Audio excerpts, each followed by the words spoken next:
What's going on, everybody? This is Sean from Room 9 Podcast. I have this upcoming episode of Thorras Istoria, and I don't think I mentioned actually the last time when I set this out with my sister, I didn't really mention about how I came up with the name Thorras Istoria, but it essentially is Greek for basically it translates out to telling your story with courage, and I thought that would be a very good kind of title for the moments when we sit down with family members, because it's not easy to do. It's not the easiest thing to sit down and kind of just be open and vulnerable with people about all the struggles you've had in your life and everybody else has had in theirs. And so it's something I thought would be a good idea to kind of call it that.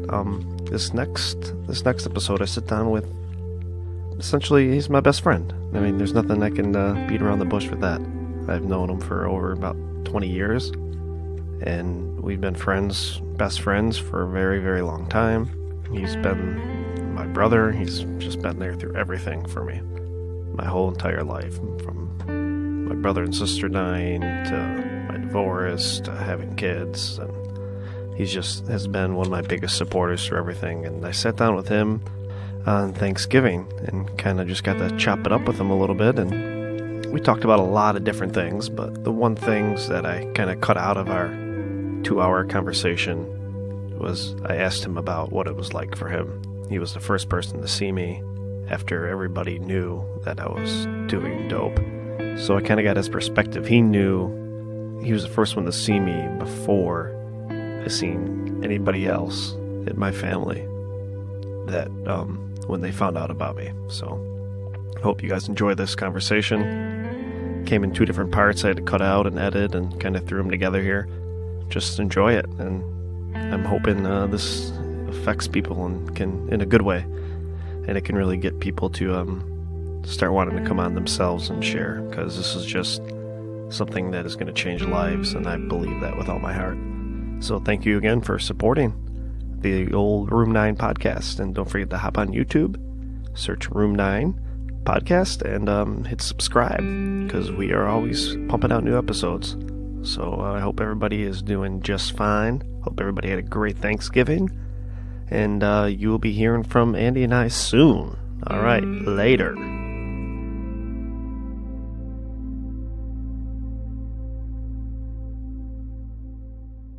and dirty with your point of view, of my addiction. Kind of just some main points. We don't got to stick on it forever.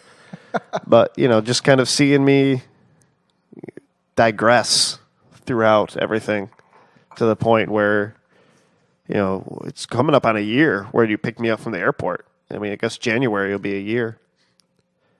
First week in January last year, you picked me up from the airport when everything kind of finally came out. So what was that like for you? Because you have been my biggest support through my whole life pretty much, but obviously through this addiction thing. Yeah. I was the first person who saw you after everybody found out. Oh, yeah, that's true, too. And I knew, and you didn't know when I picked you up that everybody knew. I did not. So I picked you up knowing that you didn't know what everybody else knew, that you already knew about yourself. So it was a divine moment. I say divine because it was one of those moments that it was a cold, rainy day, too, which added to the drama of it all. Mm-hmm. It's quite appropriate. It was dreary. And so I picked you up that day with confusion and curiosity, questions. And kudos for you for not saying anything in the car ride or anything from the airport. Yeah, I think I was... That had to have been tough. I think I was kind of silent. I don't think we spoke because you were also all kinds of messed up anyway. I don't know, your head was somewhere else. I had feelings, too, of the cat was out of the bag. Just from the energy I was getting from Christine with my phone conversations and all that. Yeah, and so Christine called me and Corey over. We had a little meeting, and she told us about everything that you were doing. We went over and went through all your stuff. That's when we found heroin. No one even knew that you had heroin. at all. We didn't even think that was even in the picture. And then we were like, oh, damn. Okay. That's something next level. And Where'd you find it? In my bag at my parents'? Yeah. Okay. Just a little, just enough. But Corey was there, and so that was the day everything kind of happened. And then I believe you came into the airport either that night or the very next day. And so everything came back. So that moment, because your question was, what was it like? And it was definitely a moment that's encased in my brain forever. It's being a very long moment. Coming back, and then us just all deciding that we were going to love you. Didn't know how we were going to help you, but we had a long talk, and we were just like, no matter what, we're just going to love Sean. So whatever he does, we weren't sure if you were going to freak out, you're going to run away, or like you were going to just break down. Who knows, what's next. But your parents love you so much. It's amazing. It's amazing. Yeah, that's a fact. And I do too. And, we all do. And it's kind of one of those things. So to see you digress, and then to see you finally lie so much, like to me, right to my face too, that's when it hit me. Because when you were gone in Florida, before I picked you up from the airport, I realized how much you had been lying to me. Like directly, like to my face. Obviously, that's what you did. That's what you did with Christine. God, yeah. That's what you did with everybody. But, you didn't take anything from me. So it was different for me. Everyone else had stuff stolen from them, but at least nothing that I'm aware of. But I was I never took anything from you. Yeah, I was like, whatever. We've had so many conversations and you never like reached out. That's when I was like, damn, like nothing I say or do can ever even like help you anyway at that point. So that's why picking you up in that moment was also the first time I was like, man, I thought you were like my brother. I thought you'd like come to me with something like that big and heavy and not lie to me, even like outside here when you're puking the night you're nodding out. I thought to that moment, like, why didn't he just fucking tell me? Like, bro, I need help, like that never happened. And so I'm curious about to hear your perspective about why. It's crazy how there's so many times I think about with Christine too, where I could have 3 times specifically, even before heroin, it was just pills. And she would look me in the face, what's going on? Nothing. I'm fine. It's so crazy how pride can keep you from not admitting anything, no matter what it is. Even like something like that. Like, nope, not going to admit to this. You have that voice in the back of your head that says, I'll get this under control in a week. I got this. Continuously just talking. There literally is this other voice. And I can only compare it kind of like the angel and demon on your head, on your shoulders. I mean, where the one is like, all right, come on, you should definitely go get help and talk about this. And the other one, no, you got this, man. You got this. Give it a week. You can have this all under control. I'll get this under control next time. I'll do this line and I'll figure all this out. But it's so amazing. Like, you just do not want to admit. Because as soon as I admit to, whoever it is, your best friend, girlfriend, parents, sister, sibling, whatever it is, as soon as you admit that, that means you have an issue and now you need to take care of it. So if you can hide your addiction and never admit it, including never really admitting it to yourself, let alone anybody else, you can continue living with this addiction. So that's the idea of you naming it, giving it a name. Mm-hmm. I'm addicted. It's like you're admitting to yourself if you admit it to anybody.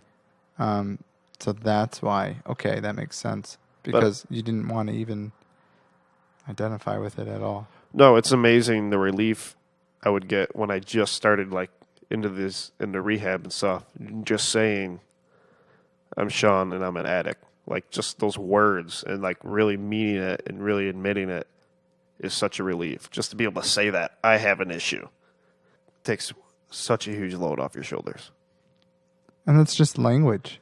It is the power of language. Language has a lot of power. It sure does.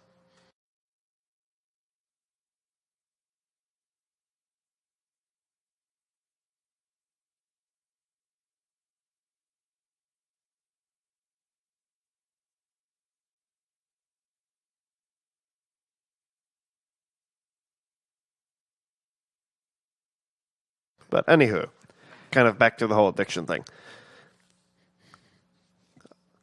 What else?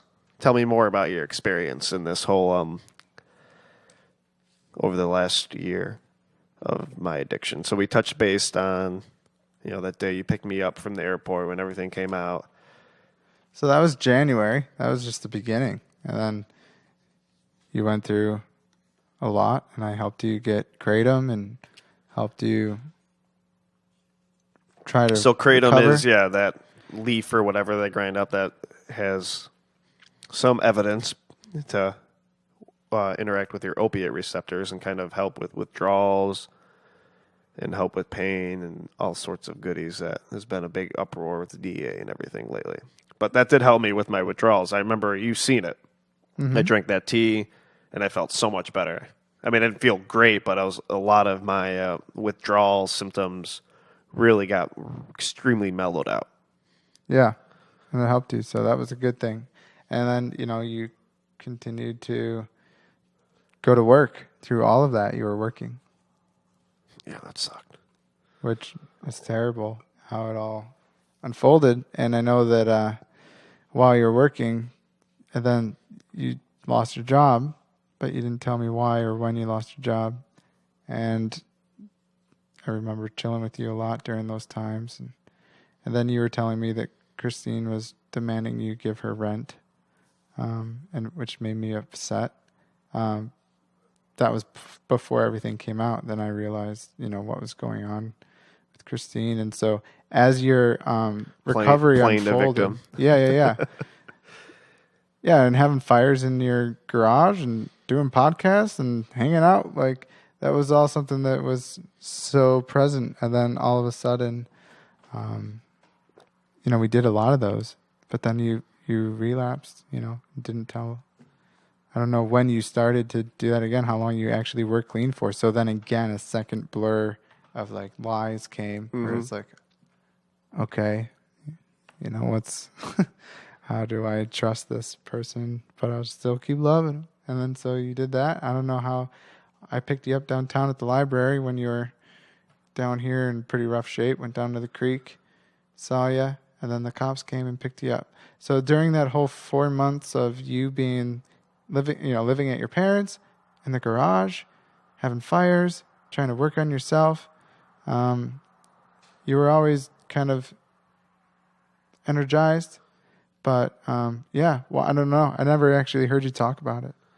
So I'm curious to hear about your perspective from those 4 months, and what brought you back, and why you kept it to yourself again a second time. Because addiction doesn't want to be known. Over the last 7 months, kind of looking back and debugging everything. I mean, the main reason why staying clean didn't even work at all, really. I mean, we got maybe a month. It was probably more like 20-something days. But it just dealt with, the whole thing. Everything came out, and I did not want to. I just kind of wanted to sweep it all under the rug and not talk about anything. So basically, in recovery lingo, we call it a dry drunk. Somebody who is sober but does not deal with anything else, doesn't figure out why they were addicted to drinking or whatever drug it is, why they were doing any of this. So I just wanted to sweep it all underneath the carpet and kind of get on with life. Can we all just forget about this? And then I can, go on with my life and not feel anything. But it was overrun by guilt and shame. It just never went anywhere. I never dealt with any of it. You were still drinking beer too, right? Yeah. So you weren't really sober. No. But I didn't deal with any kind of roots of any kind of pain, any kind of guilt, any kind of shame. I mean, nothing got dealt with. That was just me stopped doing heroin pretty much. I was still smoking pot too. And that's only going to last so long. So once that guilt and shame, went away or shouldn't even say went away, got hidden for a little bit, and then it just crept right back up, knocked on the door, and once that came, well, I know how to get rid of this. I've done it before, so let's go back and get some more dope. We'll continue down that line. Yeah, and then the night that you got picked up from the cops, that Christine called the cops on you, she called me, And that was the day I picked you up from the library, and you were going to... That was the same day, huh? Yeah, I believe it was. Oh, shit. And, you were in rough shape again because we found, Christine texted me that you stole from her again. And that's when I knew, like, okay, he just doesn't care right now. I didn't. And so I didn't even really It's not that I didn't care. It's that getting dope sick. Like last time I went into Christine's house, back into their house, I was literally crying as I'm walking in there. But I knew the only way to get rid of the sickness of feeling like dope sick is to get more dope, and I need money. And the only way to get money right now is to go in here, take some shit, pawn it, get cash, and go get some. But that's how just overwhelming and powerful this becomes. It's insane. Doing things that you have no idea you want to do. Like in the end of addiction, when it's just at its peak, it's like that's it. That's all you do is rock bottom. Think about it. You wake up, you're thinking about how you're going to get some. You get some. You get high. You're thinking about how you're going to get more because you know you're going to come down and start feeling sick again. Like your every thought, every step, every breath is how am I going to keep feeding this? It is the most insane thing ever. Especially being sober now for over 7 months, to think about that freedom of not having a weight of constant thought and like, how am I going to get high? How am I going to do this? How am I going to figure this out? That is the most overwhelming. I mean, hell is a nice word to use for an addict's mind at that point. It is crazy, dude. It is insane. Just completely consumed by feeding this thing. Yeah. Yeah, it was crazy. I sent you some nasty text that day, which isn't really that nasty. It's just honest. And I didn't see you in time. So then I was always kind of like frustrated by that. But at least it happened, and it was good for you and pulled you out and zoomed you out. I'll never forget walking in the holding center the first time seeing you. You shaved your head. You were eating. You were sober. You weren't doing drugs. You weren't drinking. You just looked so healthy. It was crazy. You went from looking like a raggedy old man to actually looking like Sean again. So I remember when I came out of there, I told everyone, said, I just saw Sean from like 2008. I was like, I just saw him. I hadn't seen that version of Sean in 10 years, easily. That's crazy. It was like someone took the clock, rewound it back to just what you looked like and how you spoke and how you carried yourself. And I was like, whoa. And you were drinking in 2008. Like you've been drinking probably ever since high school anyway. But to see you actually look like you were like glowing, it was crazy. And you were in an orange, maybe it was the orange jumpsuit. I don't know. I do look good in orange. Well, I wouldn't go that far. Just not in the old... Not that orange. Yeah, not in the jail jumpsuit. No, it looks good in that. Mm-mm. But it was crazy seeing you in there, too, visiting you there. And then you were just gone. And I felt throughout the process, it's kind of nice that you were gone because it gave your parents a nice break from worrying. We knew that you were safe. We knew that you were in good hands. We knew you weren't going to get out. So it was like, okay, well, that's nice. Now everyone can kind of take a deep breath and just kind of be restful. Have a everybody's family says that all the time. Like when they were in jail, it was actually a relief. Mm-hmm. Because I at least knew, my loved one was safe. Yeah, like you're not going to die. That was what mattered the most. And at the other rate that you were going to die, no doubt. Yeah, I was getting pretty close. Luckily, I didn't use it with anybody, or else I definitely would have had a needle on my arm at some point, probably a lot sooner, but I was getting to the point where if I was going to get high, it was going to have to be with a needle. I mean, it was right there. Yeah, wow. So, I mean, it's one of those moments Good times. And then your letter from prison, that was nice. Then you go to Horizon.